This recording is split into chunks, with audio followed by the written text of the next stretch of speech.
নমস্কার, আমি আচার্য অতনু শাস্ত্রী। অ্যাস্ট্রোপালসে সকলকে স্বাগত জানাই। আগামী 5ই এপ্রিল ভিকাট সংকষ্টি।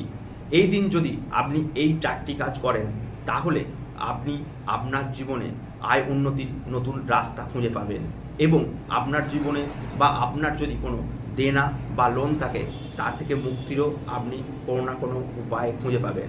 প্রথমত, সকালে উঠে স্নান করে গণেশজির উদ্দেশ্যে 21টা দূর্বা অর্পণ করুন এবং গণেশজির দ্বাদশ নাম জপ করুন।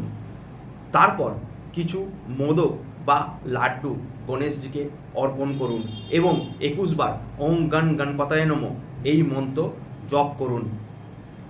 এতে আপনার বুধ গ্রহ ও কেতু গ্রহের নেগেটিভ প্রভাব দূরীভূত হবে এবং আপনার জীবনে নতুন নতুন আয় উন্নতির রাস্তা খুলে যাবে। নমস্কার, আমি আচার্য অতনু শাস্ত্রী। অ্যাস্ট্রোপালসে সকলকে স্বাগত জানাই। আগামী 5ই এপ্রিল ভিকাট সংকষ্টি।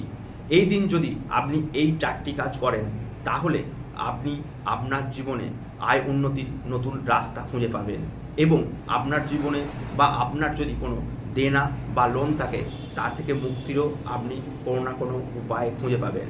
প্রথমত, সকালে উঠে স্নান করে গণেশজির উদ্দেশ্যে 21টা দূর্বা অর্পণ করুন এবং গণেশজির দ্বাদশ নাম জপ করুন। তারপর কিছু মোদক বা লাড্ডু গণেশজিকে অর্পণ করুন এবং 21 বার ওম গণ গণপতায় নমঃ এই মন্ত্র জপ করুন।